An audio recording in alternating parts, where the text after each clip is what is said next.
Madame, Monsieur, bonsoir. 5000 soldats en moins. Dit comme ça ressemble en effet à un chiffre. Mais en réalité, c'est un véritable tournant. À Berlin, le chancelier Friedrich Merz tient la ligne presque par nécessité. Il parle de partenariat et de continuité d'une alliance qu'il voit comme un socle solide. Mais à Washington, le président américain Donald Trump envoie un autre message, cette fois beaucoup plus direct.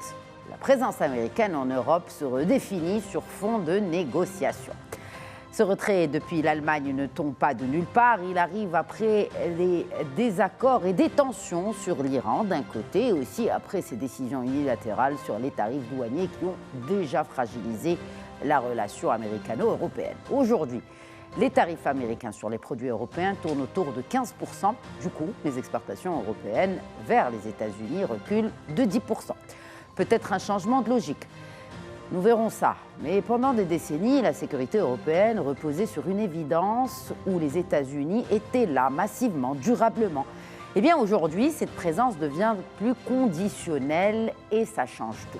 Parce qu'il y a les soldats et il y a surtout les capacités de renseignement et de dissuasion. Des choses que l'Europe n'a pas encore totalement construites seule.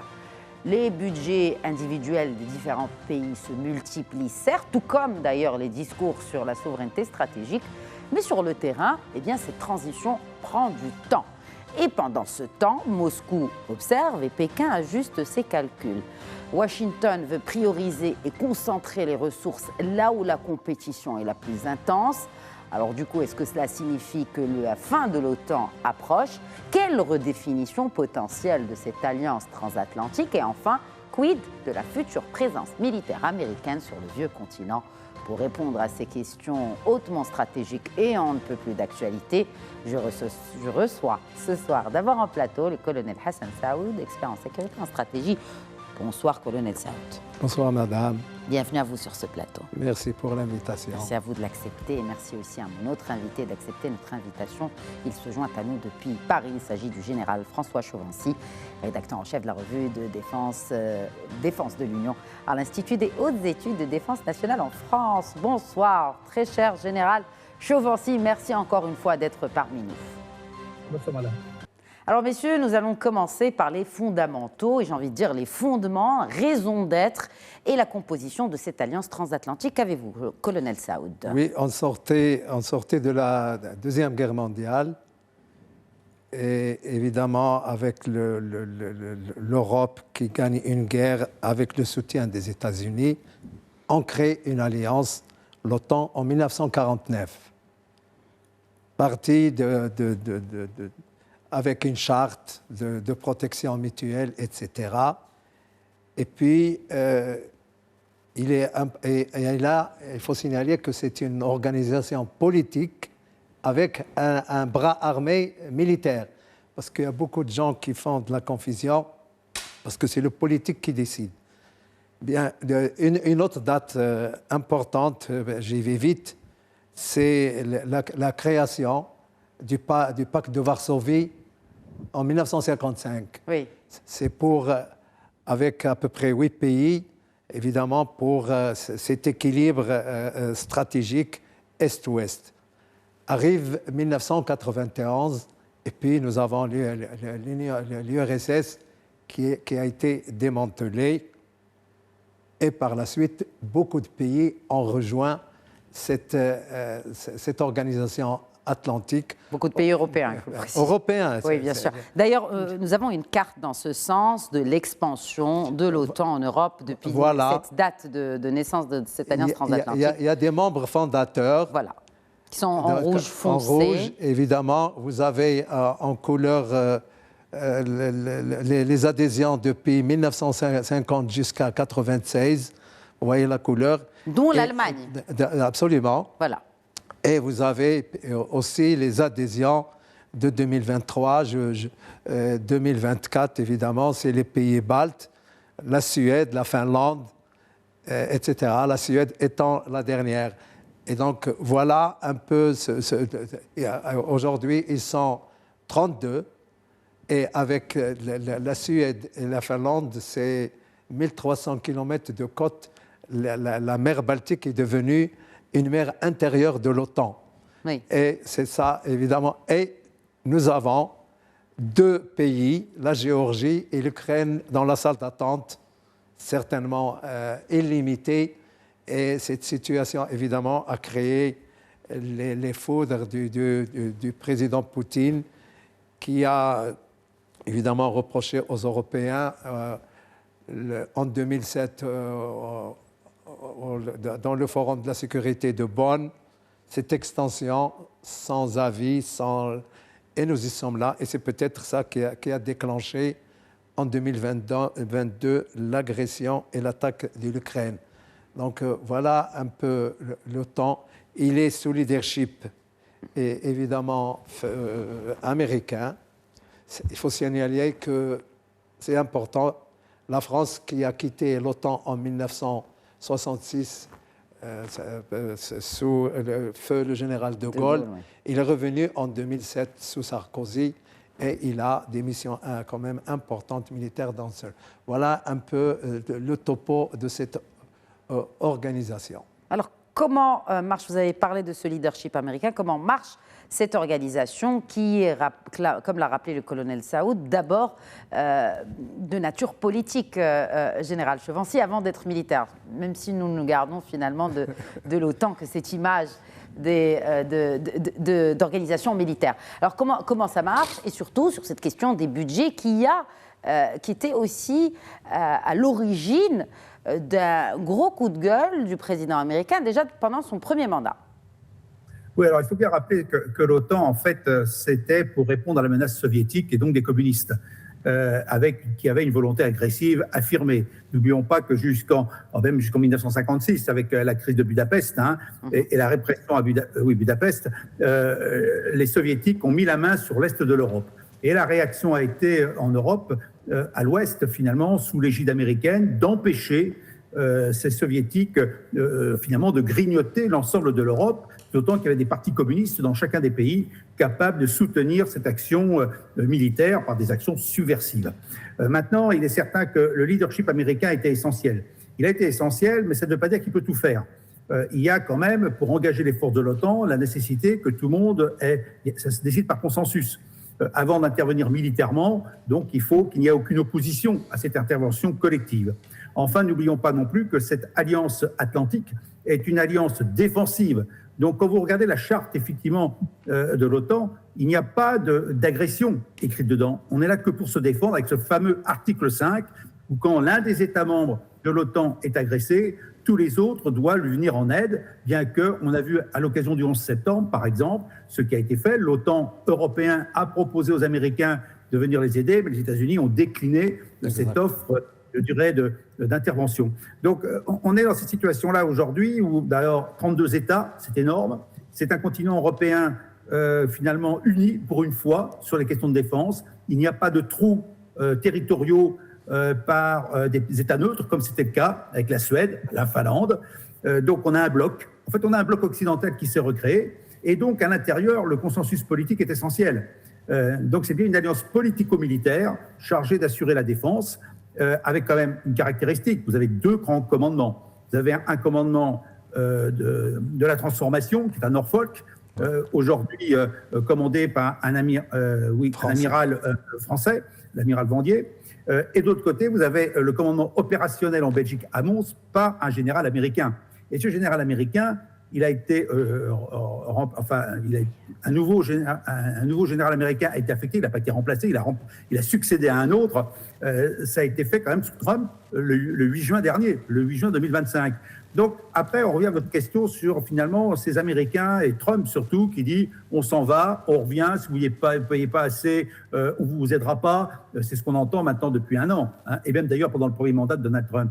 Mais il ne faut quand même pas oublier quand même que le Congrès américain a voté un texte il y a quelques mois disant que Trump ne pourrait pas de son propre initiative faire quitter l'OTAN, quitter les États-Unis, que les États-Unis ne pourraient pas quitter l'OTAN. Donc c'est ça qui est important, c'est qu'aujourd'hui, oui, Trump fait beaucoup de bruit, mais il n'a pas forcément tout le pouvoir, même s'il a pris la décision en tant que chef des armées américaines de retirer quelques milliers d'hommes de l'Europe. Oui, alors j'aimerais bien qu'on revienne aussi sur ces pays européens qui font partie ou membres de l'OTAN. Vous avez parlé tout à l'heure, colonel Saoud, de la réaction finalement du président russe avec le projet d'adhésion de l'Ukraine à l'OTAN. C'était la goutte qui avait fait déborder le vase. J'aimerais bien vous interpeller dessus. D'ailleurs, puisqu'on parle d'histoire et aussi de contexte historique de la naissance et de l'évolution de l'OTAN, de cet accord tacite, il n'est pas officiel, post-chute du mur de Berlin, que effectivement cette expansion allait éviter de côtoyer les frontières russes. Général Chevancy, peut-être un commentaire sur ce fait important de l'histoire avec un grand H. Oui, enfin, le problème de l'Ukraine, c'est que si l'Ukraine entrait aujourd'hui dans l'OTAN, il pourrait parfaitement demander l'aide des autres États pour combattre la Russie. Donc, on n'intègre pas un pays qui est en guerre avec un autre pays pour ne pas que l'Alliance soit impliquée dans ce conflit. Donc, c'est ça le vrai souci. Maintenant que Vladimir Poutine a effectivement prévenu à multiples reprises, parce qu'il faut reprendre les textes.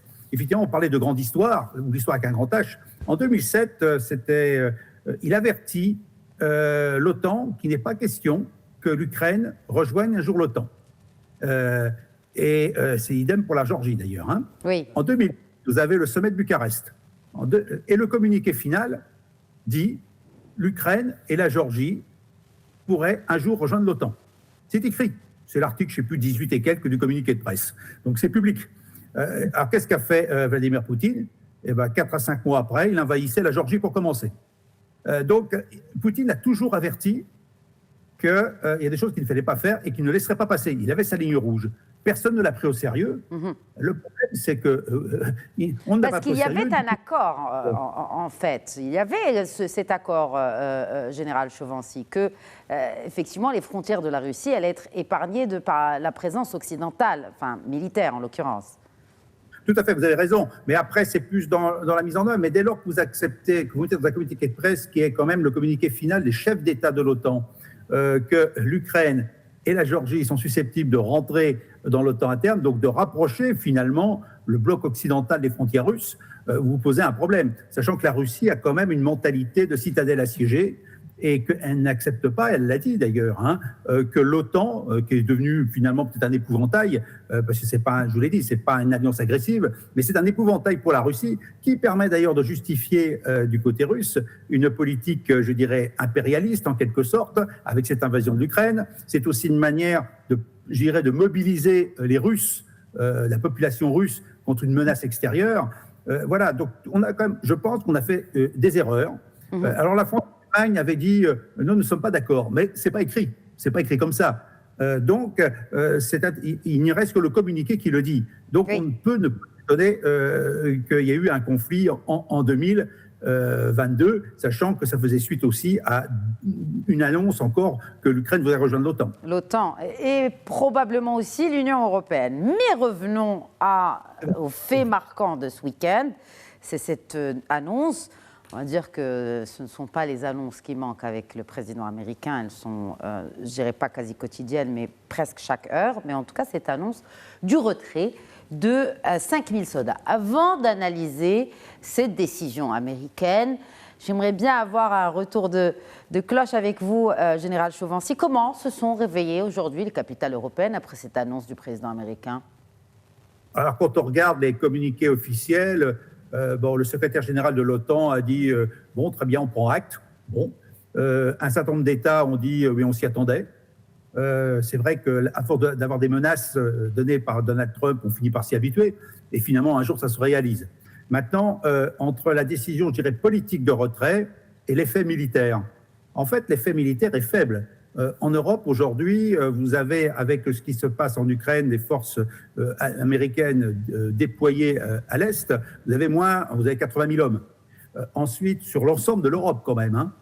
Ensuite, en Allemagne, parce que c'est la principale cible, parce que c'est la cible, c'est le chancelier Merz qui était ciblé par Donald Trump, on retire 5 000 hommes sur les 30-35 000. Donc, en fait, c'est pas énorme. Et ensuite, vous avez très peu de forces terrestres. Ce sont beaucoup de forces logistiques et aériennes, dont d'ailleurs les États-Unis ont besoin. Parce que la base de Ramstein, par exemple, en Allemagne, est une base extrêmement importante pour les opérations, y compris au Moyen-Orient, pour les forces américaines. Donc, il y a l'effet d'annonce, il y a le retrait des forces.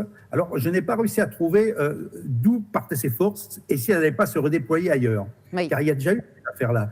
Il y a quelques mois ou quelques années, il y a déjà eu cette décision où quelques milliers d'hommes américains, effectivement, ont été retirés de l'Allemagne, mais pour être mis en Pologne. Donc, est-ce que ces troupes-là vont être redéployées à l'Est ou vont-elles revenir aux États-Unis ou être déployées hors d'Europe? Ça, pour l'instant, il n'y a pas vraiment une information très précise sur la question. Alors, colonel Saoud, quelles conséquences, selon vous, opérationnelles le général Chauvency vient de l'expliquer, il n'y a pas réellement d'impact, mais cela dit, qu'en est-il sur la force de frappe, et notamment avec ce qui se passe en Ukraine? Est-ce que ça ne risque pas d'affaiblir aussi la réponse européenne quant au conflit en Ukraine? Le geste est politique en lui-même et il concerne le président en personne. Le chancelier allemand. Le président des États-Unis d'abord, qui reproche justement aux Allemands et aux Espagnols, etc., de ne pas avoir aidé les États-Unis dans leur guerre, qui n'est pas d'ailleurs la leur. Mais il y a un problème, c'est que normalement, les prélèvements parmi les pouvoirs du président, certains prélèvements ne doivent pas dépasser les 10%. Et en l'espèce, 5 000 sur les 38 000, ils ont été estimés aujourd'hui à 15%. Et donc, peut-être qu'ils dépassent son droit, parce que d'après le NDAA, cette disposition d'autorisation qui est du Congrès, c'est justement fait pour limiter les pouvoirs du président. Et aujourd'hui, on a vu des réactions bipartisanes qui sont contre l'affaiblissement de l'OTAN, parce qu'ils estiment que la Russie constitue toujours une menace pour l'Europe et qu'il ne faut pas... Mais 5 000 jugés aujourd'hui supérieurs au droit des 10% dont il est... Si on estime qu'en Allemagne, il y en a 38 000. Et puis, nous n'avons pas de chiffre officiel sur la présence. Non, il y a des estimations. Oui. Et il y aurait en Europe autour de 80 000, un peu plus. Le chiffre n'est pas précis. Soldats américains. Oui, mais le total des contingents américains... Nous allons revenir à cette question aussi, des bases américaines en Europe. Oui, mais avant, pour vous, en fait, il n'y a pas de conséquences du retrait de 5 000 soldats américains d'Allemagne sur l'équilibre militaire européen à court terme. Est-ce que ça ne redéfinit pas la posture de dissuasion face à un certain Vladimir Poutine? C'est ce que, justement, les deux chambres ont fait remarquer au président. Et aujourd'hui, le Congrès dit que les effectifs américains en Europe ne doivent pas être en deçà de 76 000. Ça, c'est tombé. 76 000, c'est la barre en dessous de laquelle ils n'accepteront pas. Pourquoi? Parce que c'est le Congrès qui a... Pour chaque réforme, c'est le Congrès qui détient la bourse, comme on dit. Et donc, 5 000 dans un dispositif, comme l'a dit le général, à première vue ne constitue pas un effectif. Non. Mais ça dépend de quelles unités, dans quelles unités vous allez puiser. Oui. Est-ce que c'est des unités qui sont importantes pour la mission et justement contre la Russie? Est-ce que quel type d'armes avec, quel type de contingent? Tout ça reste à définir. On regardera, mais il y a beaucoup de contestations de cette décision parce que au Congrès, on estime que ce dispositif-là est très utile pour la sécurité de l'Europe et surtout pour, si vous voulez, un containment de la Russie. Est-ce que Moscou peut exploiter cette reconfiguration pour tester justement la cohésion du flanc Est, général Chauvency? Non, je ne pense pas, parce que quand même, les forces américaines sont limitées. En fait, ce qui est important dans cette affaire-là, il y a d'abord un élément dont on n'a pas parlé, c'est quand même la mise à disposition, même si c'est sous clé américaine, des armes nucléaires tactiques qui sont disposées dans 5, bientôt 6 pays européens. La Grande-Bretagne, l'Italie, l'Allemagne, la Turquie. Enfin, la Turquie n'est pas européen, mais elle porte des armes nucléaires, mais dans le cadre de l'OTAN. Donc, et puis il y a 2 autres nations, la Belgique, je crois, et les Pays-Bas. Donc vous avez ces 6 États qui disposent d'environ entre 100 et 200 armes nucléaires, donc armés avec des contrôles américains. Donc déjà, on ne prendra pas ces hommes-là ou ces spécialistes, mais ce sont des armes américaines qui ne peuvent être employées que sous l'autorité américaine. Donc déjà, la notion de dissuasion nucléaire est assurée toujours par les États-Unis et on ne parle pas de retirer cette capacité, d'autant que ces bombes sont en cours de rénovation avec un nouveau modèle depuis 2-3 ans. Voilà, donc déjà c'est un premier point. Deuxième point, on ne parle pas non plus du départ du SACEUR, donc du chef militaire américain à la tête des questions opérationnelles. Voilà. Ensuite, il ne faut pas croire que les États-Unis sont les principaux fournisseurs d'armes et de personnel. Je m'explique. En fait, on se base toujours, quand on parle des États-Unis dans l'OTAN, en fait, sur leur budget. Effectivement, quand on a 1 000 milliards de dollars, on dit, bah oui, les Américains représentent 75% de l'OTAN. Le problème, c'est que quand ils font fonctionner l'OTAN, c'est 400 millions de dollars, c'est du fonctionnement, et le reste, c'est des capacités radars, un système antiaérien Aegis sur des navires, et puis, bien sûr, des personnels d'état-major. Voilà. Donc, en fait, il faut aussi un peu relativiser l'impact américain en termes d'apport à l'Europe, d'autant que l'Europe paye d'une certaine manière, puisque l'Europe achète des armements américains. Et n'oublions pas que les États européens, aujourd'hui, sont approvisionnés à 65% d'armes américaines. Voilà, donc les Américains ont intérêt quand même à rester, au moins pour des raisons industrielles et financières, en Europe. Et ils ont intérêt, comme l'a très bien souligné Khaled Saoud, pour des raisons géopolitiques. La présence américaine est quand même un détonateur. Si un soldat américain était tué par les Russes, je pense qu'il y aurait des conséquences assez graves. Donc déjà, c'est une manière de garantir finalement une certaine sécurité, une garantie de sécurité. Et puis quand même, il y a une chose importante, globale, qui est les États-Unis, même si Trump a affaibli cette situation, les Américains ont une capacité d'entraîner derrière eux une grande partie des États européens pour agir. Car on voit bien que les États européens, pour agir, ils ont parfois du mal. Et bien quand les Américains sont les leaders, les États européens, généralement suivent. Voilà. Et ça, c'est surtout en termes de dissuasion face à la Russie. Tant que les Américains, effectivement, sont dans l'OTAN, même s'ils retirent quelques forces, ils sont quand même un facteur de dissuasion face à toute agression envers l'OTAN. Oui, mais est-ce que la Russie ne va pas opérer des ajustements stratégiques sur son voisinage immédiat? J'insiste vraiment sur ce voisinage immédiat, Général Chauvency. Oui, elle intervient déjà par les élections. Parce qu'en fait, c'est des actions d'influence, de guerre psychologique en quelque sorte, pour modifier finalement démocratiquement, entre guillemets, le rapport de force.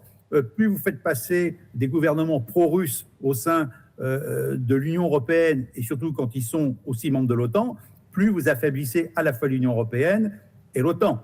Et on l'a vu en Bulgarie, on l'a vu en Roumanie, on a eu quand même la Hongrie.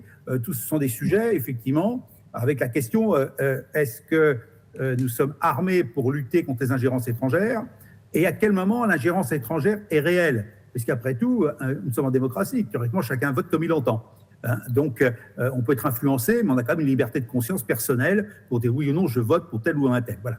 Donc, effectivement, l'affaiblissement, il ne sera pas militaire. Effectivement, ce sont aux frontières, la Russie a intérêt à avoir des gouvernements pro-russes. Aujourd'hui, on a bien la Slovaquie, et il me semble que la Bulgarie en fait partie maintenant. Elle a perdu la Hongrie, mais quand on fait le bilan de ces États, ce sont des petits États, même s'ils peuvent avoir une influence sur le fonctionnement des institutions. Voilà, donc oui, les frontières sont un objectif de la Russie, les frontières de l'Europe et de l'OTAN, parce que la majorité des États de l'Union européenne sont dans l'OTAN, mais on n'est pas dans une vision très militaire de l'affaire. En fait, gagner la guerre autrement est important pour la Russie, si elle peut avoir des gouvernements pro-russes au sein de l'Europe et en même temps au sein de l'OTAN, et bien finalement, elle garantit d'une certaine manière sa sécurité à ses frontières. Alors, ce qui compte aussi, en tout cas pour l'instant, et c'est l'actualité aussi, c'est l'Iran, ce qui compte pour le président américain, colonel Saoud. Donc on voit que c'est une négociation avec l'OTAN purement transactionnelle. Je voudrais revenir sur cette déclaration du secrétaire général de l'OTAN. Tout à l'heure, le général Chauvency l'a évoqué. L'UE, il dit que l'UE a entendu le message de Trump haut et fort. Alors bien évidemment, on connaît l'admiration de Rutte, du secrétaire général de l'OTAN, pour le président américain Trump. Hein. Il ne s'en cache pas. En tout cas, est-ce que cela veut dire que la position des pays européens par rapport au conflit au Moyen-Orient pourrait changer avec cette déclaration et cette décision du président américain Donald Trump? Auparavant, si vous permettez, Madame Oui. Khadija, il y a un événement important en 2023. C'est que le Congrès américain a formulé une résolution, une décision bipartite qui interdit au président des États-Unis de quitter l'OTAN sans l'aval du Congrès. Et c'était en 2023. C'était lors du mandat de Joe Biden. Exactement. Et ça, ça fait partie de ces garde-fous-là. Il ne peut pas le faire. Plus celle dont a parlé le général, évidemment, il y a une réduction. En ce qui concerne la relation avec la situation en Iran, je pense que les deux combats ne se ressemblent pas et que par rapport à l'Iran, aujourd'hui, la négociation est très difficile. Non, mais est-ce que le président américain n'est pas en train de mettre la pression sur les pays européens qui ont toujours refusé d'être impliqués dans ce conflit qui oppose d'un côté les Israéliens et les Américains et de l'autre côté les Iraniens? Alors est-ce que, malgré les appels du pied, mais même pas, j'ai envie de dire les appels tout court, du président américain à différents leaders européens, c'était un niet. Est-ce que cette nouvelle posture, et surtout du secrétaire général de l'OTAN, elle n'est pas annonciatrice peut-être d'un changement de posture de certains pays européens? Oui, mais il y a Parce que si le chancelier allemand, je le disais dans mon introduction, il parle de chiffres. Oui. 5 000 soldats, c'est un chiffre pour le chancelier allemand Merz. Donc, est-ce qu'il n'est pas aussi question peut-être d'un changement de posture des Européens vis-à-vis de ce qui se passe, notamment dans ce détroit d'Ormuz? Si vous parlez de l'OTAN, et éventuellement qui pourraient participer, on a déjà dit que... Non, pas l'OTAN, mais les pays européens, oui, bien sûr.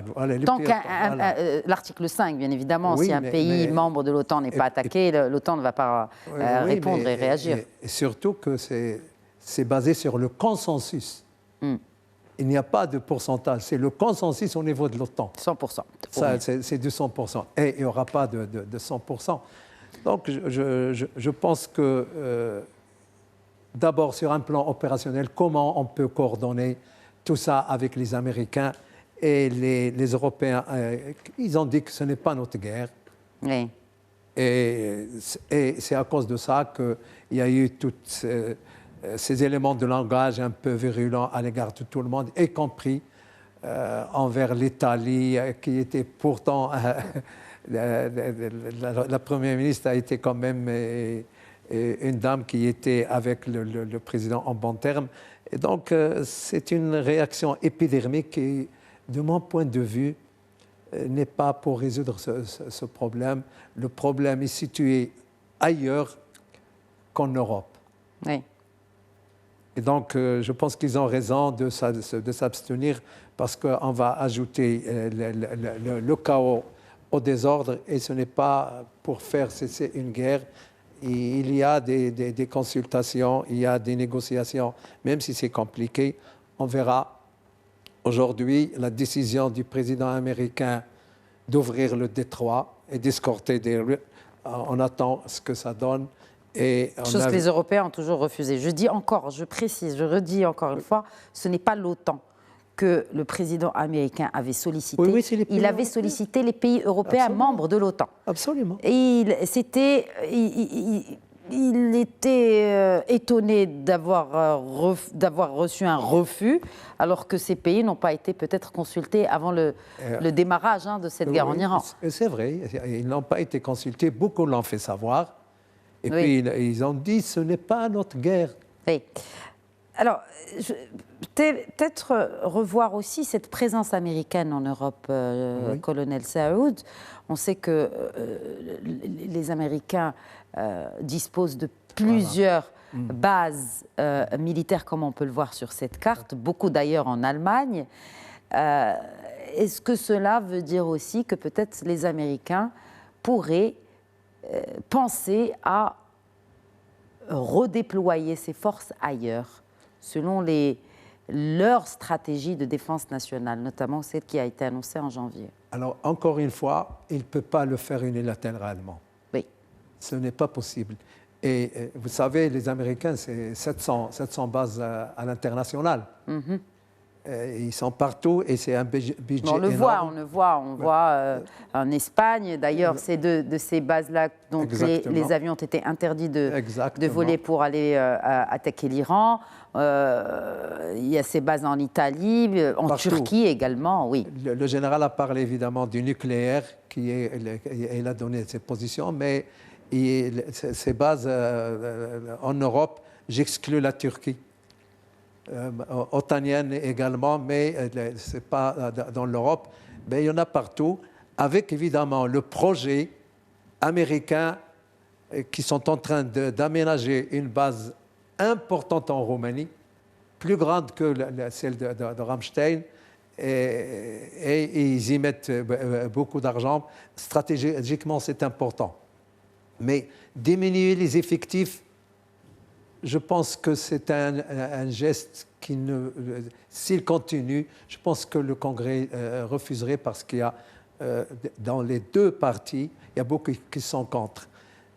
Voilà, ça pose encore le problème de l'Europe de la défense. Oui. Longtemps chanté, et quand le président Sarkozy a parlé de l'OTAN, qui est comme il a dit, en mort cérébrale, si vous vous rappelez. Parfaitement. Il avait raison, qu'il était temps de penser l'Europe de la défense.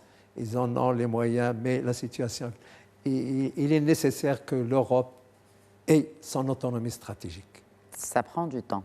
C'est normal, c'est un projet de long terme, mais on a pris du retard parce que l'Europe a eu une paresse stratégique et les événements qui se sont passés en Bosnie depuis les années 90 n'ont pas mis la puce à l'oreille des Européens, malheureusement, alors qu'ils auraient pu, parce que ça nous intéresse aussi, l'Europe de la défense. Bien sûr. À juste titre, on aurait souhaité que cette Europe ait commencé depuis les années 90.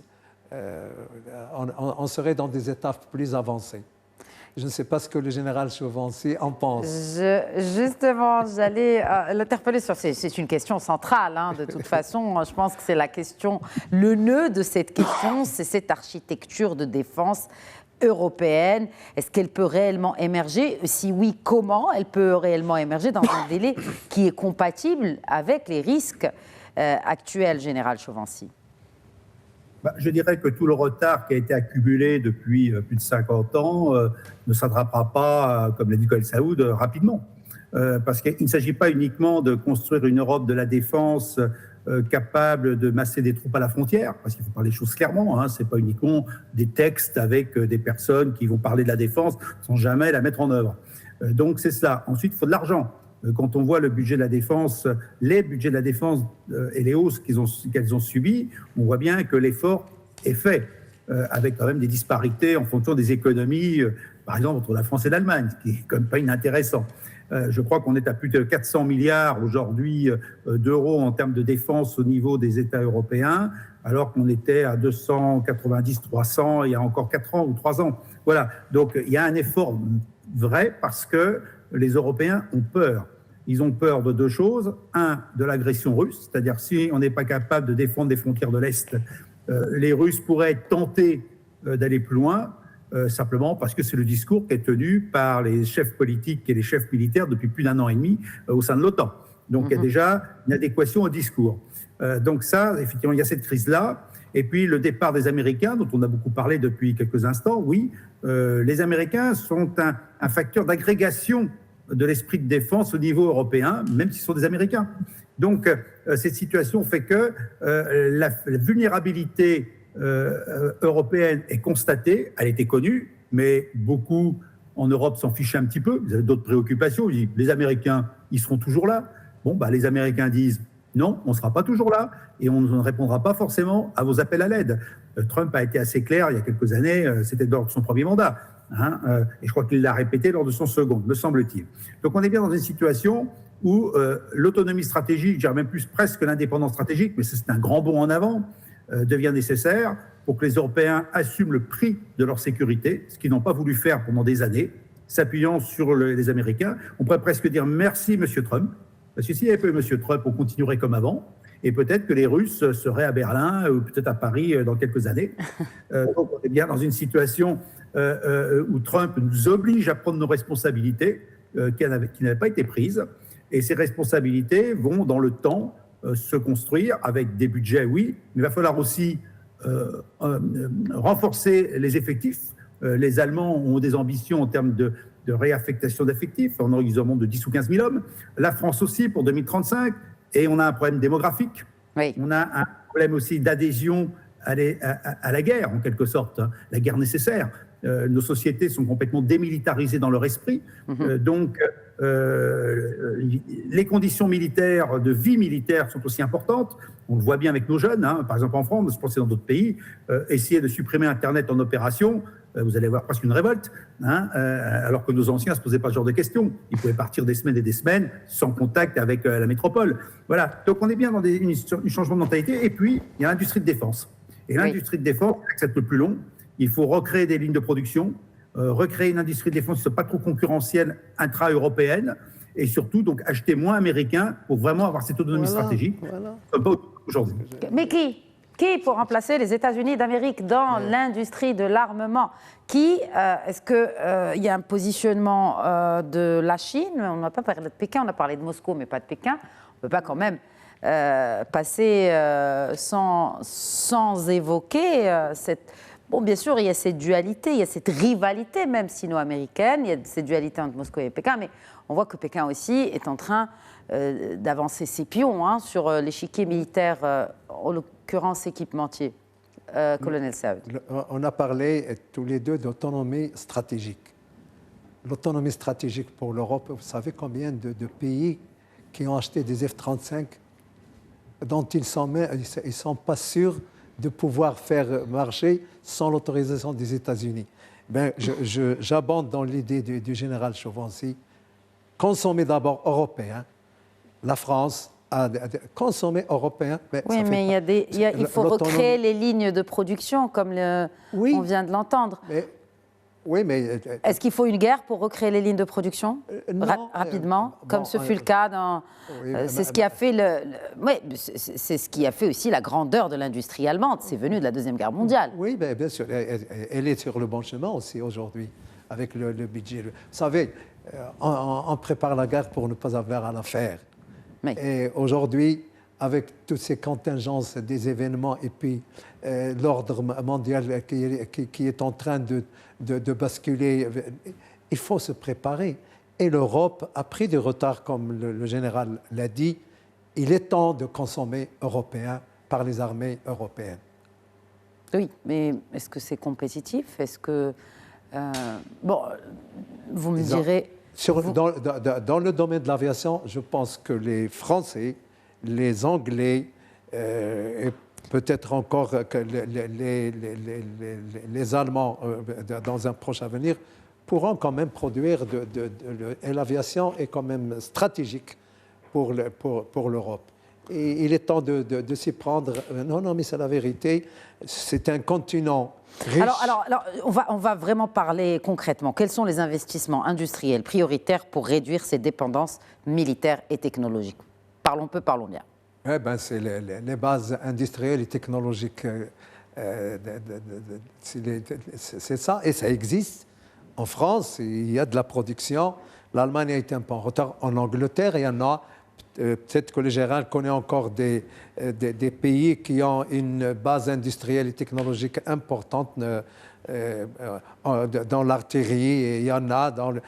De toute façon, il faut aujourd'hui, pour l'Europe, qui est notre voisin, doit se prendre en charge dans ce domaine-là.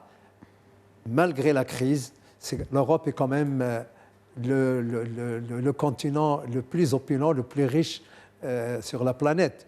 Et donc, il faut trouver des solutions parce que attendre que les États-Unis viennent en aide, c'est bien, mais les contingences politiques changent et il faut faire avec. Alors, que faut-il prioriser en termes d'investissement industriel, Général Chauvency? Oui, alors nous avons des lacunes. La première lacune, ce sont les défenses antimissiles, où effectivement nous sommes très dépendants des Américains sur, je dirais, l'antibalistique. Alors, on a l'équivalent du Patriot, par exemple, avec le SAMTP, qui est un système aussi antimissile qui vient d'être acheté par le Danemark, d'ailleurs, au détriment du Patriot. Donc, ce sont des engins équivalents et qui tirent à 150 km avec une détection à 300 ou 400 km. Donc ça, on a portée intermédiaire, mais au-delà, on n'a pas. Il n'y a que les Américains qui ont. Donc déjà, on a une lacune et on voit bien qu'avec l'Ukraine et ce qui se passe en Iran, les territoires ne sont plus à l'abri des frappes de l'adversaire, que ce soit par des missiles, mais aussi par des drones. Donc là, nous avons deux sujets importants, mais là, en drone, ça va très vite. Partout, on s'y est mis. L'exemple ukrainien est là pour le montrer, l'exemple iranien aussi. Il faut des luttes anti-drones, des moyens de lutte, donc ça se met en place, et c'est sans doute le moins cher par rapport à tout ce qu'on a connu. Maintenant, le reste, on a les grands débats sur les avions. Alors effectivement, on a quand même deux ministres dans l'aviation. On a Airbus, qui n'est pas rien quand même, et qui est européen, même si y a beaucoup de capitaux français, mais c'est européen. Et puis on a aussi Dassault. Donc on a les capacités aériennes, oui. Le prix d'un avion, c'est 70 à 100 millions d'euros pièce. Donc c'est pas négligeable en termes de coûts. Et puis donc on a des faiblesses donc dans les missiles, dans les drones, même si on rattrape. Les chars de bataille, tout ce qui est terrestre, ça se met en place progressivement un petit peu partout. Ça va assez bien. Une grande lacune, c'est les munitions, dont on a beaucoup parlé depuis l'Ukraine. Les munitions, puisque, par exemple, pour des lois européennes, on ne pouvait pas développer des usines de fabrication de munitions parce qu'on n'avait pas le droit d'utiliser la poudre noire, la poudre militaire. Et ce qui s'est passé avec l'Ukraine, c'est que, alors c'est Nexter, pour fabriquer des obus de 150 mm et donc des munitions, a dû faire une coopération avec l'Australie qui, là, on peut acheter de la poudre. Et donc, ouais, on a des lois aussi européennes, n'oublions pas que l'entrave à l'esprit de défense ou à l'industrie de défense a été en grande partie européenne, avec des lois très spécifiques. C'est la loi verte, je ne sais plus le terme exact, qui fait que tout ce qui n'est pas éthique, et l'armement n'est pas éthique, ne peut pas bénéficier du financement des banques. Alors, pouvez-vous lancer une industrie de défense quand les banques ne sont pas encouragées à soutenir l'effort de défense dans l'industrie? Absolument. Donc aujourd'hui, l'Union européenne s'est un peu calmée parce qu'il y a une nécessité. Elle autorise même des budgets à être consacrés à cela, mais elle n'a pas annulé ses lois. Elle les garde. Donc on a ces faiblesses. Alors les faiblesses, effectivement, je me répète, c'est tout ce qui est défense antiaérienne, que ce soit contre les drones, contre les missiles, et tout ce qui est munitions, car on se rend compte que les munitions, c'est essentiel pour faire la guerre. J'ai même lu aujourd'hui, d'ailleurs, qu'en France, on allait relancer les munitions de petit calibre, donc pour des fusils d'assaut, qu'on avait complètement exportées, mis à l'étranger. On n'avait plus de capacité de fabriquer des munitions pour des fusils d'assaut en France. Donc là, on va s'y remettre. Et si on s'est rendu compte quand même, avoir des munitions pour ces armes, c'était pas mal plutôt que les acheter à l'étranger. Voilà. Donc on a beaucoup d'incohérences que la guerre en Ukraine et un peu moins en Iran nous montre et qui oblige finalement à rechercher cette autonomie stratégique au plus bas niveau et donc de limiter nos vulnérabilités. Mais cela, parce qu'il y a quand même un point important, est-ce qu'on peut articuler une autonomie stratégique de défense européenne et maintenir un lien quand même opérationnel avec Washington? Sans aucun doute. Alors, vous avez le discours politique et vous avez le discours militaire. Le politique s'échange des amabilités et les militaires travaillent pendant ce temps en toute coopération. voyez, donc les militaires sont des gens beaucoup plus posés, ils ne sont pas là pour faire de la politique, ils sont là pour protéger. Et comme on protège, il n'y a pas de problème à ce niveau-là. Après, vous avez toutes les petites phrases, on a bien avec Donald Trump, toutes ces petites phrases qui énervent un peu tout le monde et qui instillent le doute. Mais pendant ce temps, les états-majors bossent, les ministères des armées bossent. On travaillera toujours, je pense, avec les Américains, d'abord parce qu'on a appris à travailler ensemble. Maintenant, rien n'empêche qu'un jour, une décision politique dise on ne le fait plus. Mais je ne crois pas qu'on en est là aujourd'hui. Et on sait que Donald Trump, de toute façon, il a une durée de vie politique limitée. Il a 2 ans et demi devant lui. Bien sûr, nul ne sait ce que fera son successeur et qui il sera. Donc il faut en tenir compte. Et tout ce qu'on discute depuis tout à l'heure, c'est ça. C'est-à-dire, on anticipe le fait qu'un jour peut-être, on ne se parlera plus avec les Américains donc, des États-Unis, parce qu'on se parlera forcément avec les Canadiens. Et vous savez que les rapprochements entre Canada et Europe se font très bien. Donc on aura les États-Unis d'un côté, avec leur puissance, c'est vrai, et puis finalement nos intérêts européens à défendre, et qui, grâce à Trump, se mettent en place par la force, parce qu'en fait, personne ne voulait le faire. Trump nous oblige à le faire, et je pense qu'on va y arriver. À quelle échéance, selon vous? Quand? Pour quand? C'est l'autre grosse question, parce qu'on parle depuis tout à l'heure, on dit effectivement qu'il y a une autonomie stratégique, qu'il y a ces objectifs, mais est-ce qu'on a établi une date pour les atteindre, ces objectifs? L'inconvénient qu'on a dans nos démocraties européennes, c'est qu'à tout changement de gouvernement, vous pouvez avoir un changement de politique. C'est vrai. Et ça, c'est quelque chose qu'on ne maîtrise pas.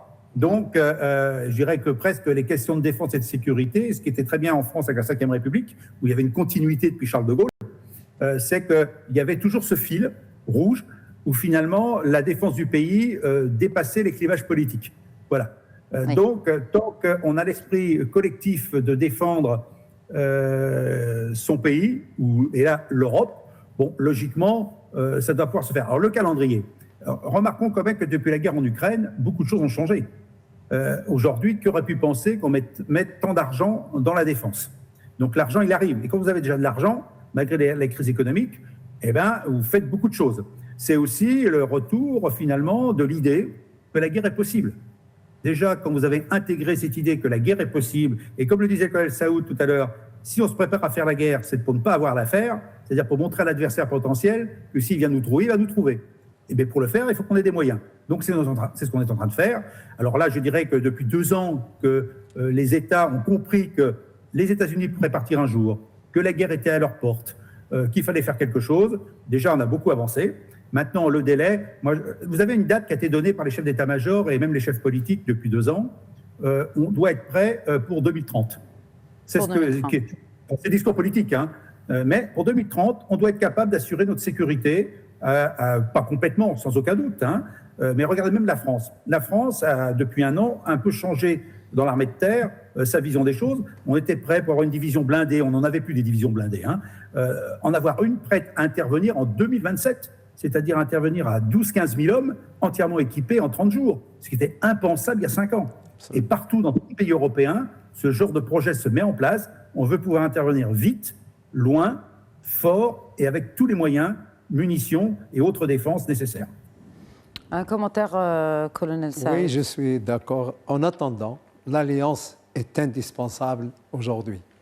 L'OTAN est une organisation qui est utile compte tenu des bouleversements qu'il y a du côté de l'Ukraine, la menace sur les pays baltes, etc. Je pense qu'elle est là, elle devrait rester et son rôle est toujours important.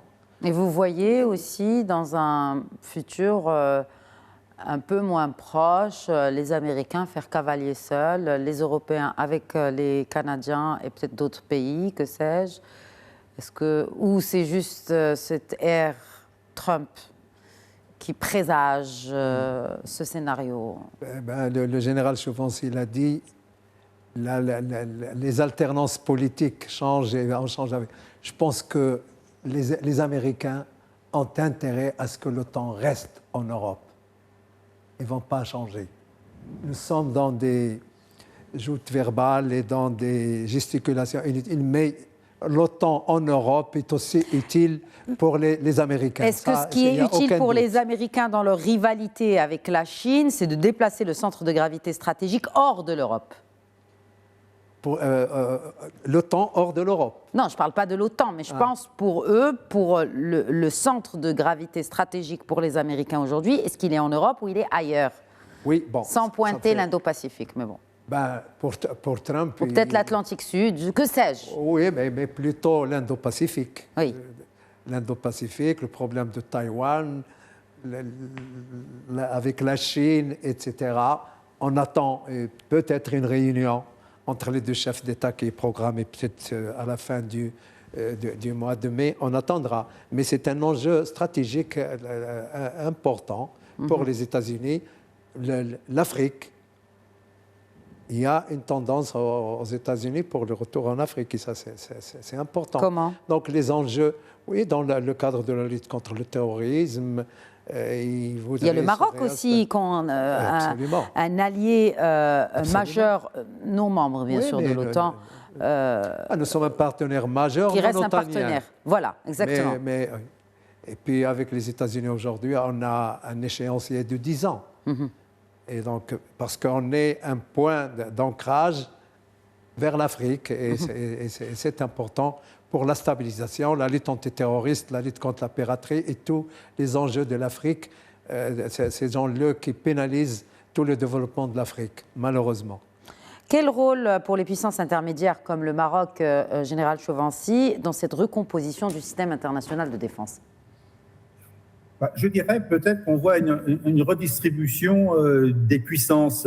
Et c'est vrai que le continent européen se préoccupe beaucoup plus de sa sécurité aujourd'hui.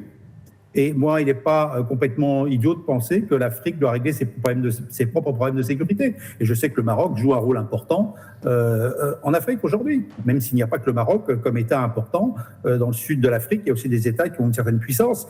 Voilà, je dirais qu'on est vers un changement des relations internationales où la sécurité, d'abord, vu son prix, ça a un coût, vu aussi l'impact que ça a sur les populations en termes d'image.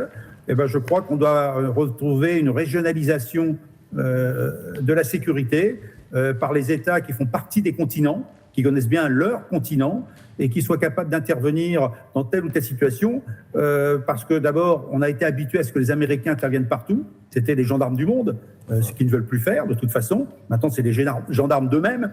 Ils règlent leurs problèmes à eux, leurs intérêts propres. Les Européens, ils n'arriveront jamais à agir à 27 comme la France l'aurait fait en Afrique, par exemple. Et puis, je pense que rien que pour l'État français, qui a toujours été très investi en Afrique, je pense que c'est une aventure qui est, à mon avis, close, parce qu'on n'a peut-être pas su faire face. Peut-être aussi que notre mentalité a changé, nos priorités ont changé. Nos troupes sont beaucoup plus face à l'Est que concernées par l'Afrique. Donc, on revient bien, pour moi, à une idée de régionalisation de la sécurité. Je dirais, si on parlait de l'Afrique, c'est la sécurité aux Africains. Alors, bien sûr, maintenant, il y a de nouveaux problèmes parce que la question du Sahel se pose quand même. Par exemple, l'influence islamique se pose, les questions de développement se posent, les questions de changement climatique se posent. Est-ce qu'on peut encore avoir une vision globale et mondialiste de ces situations-là? Je ne le crois pas. D'abord, vous voyez bien qu'il n'y a plus d'organisation internationale vraiment capable de faire face. L'ONU, elle est moribonde. Elle est moribonde. Donc, ça va être bien une responsabilité, à mon avis, qui va échoir aux pays les mieux à même de gérer ces problèmes sur leur continent, parce qu'ils connaissent les problèmes du continent, ils agiront en fonction du continent. Et ça ne sera pas une projection extérieure, comme ça a été le cas pendant des dizaines d'années. Merci beaucoup. Merci, Général François Chauvency. Merci d'avoir été avec nous ce soir. Bonsoir. Bonsoir à vous aussi. Merci, colonel. C'est moi qui vous remercie. Merci beaucoup. Merci, mon colonel. Voilà, c'est la fin de cet épisode de Questions d'Actu. Merci de nous avoir suivis. Très bonne soirée.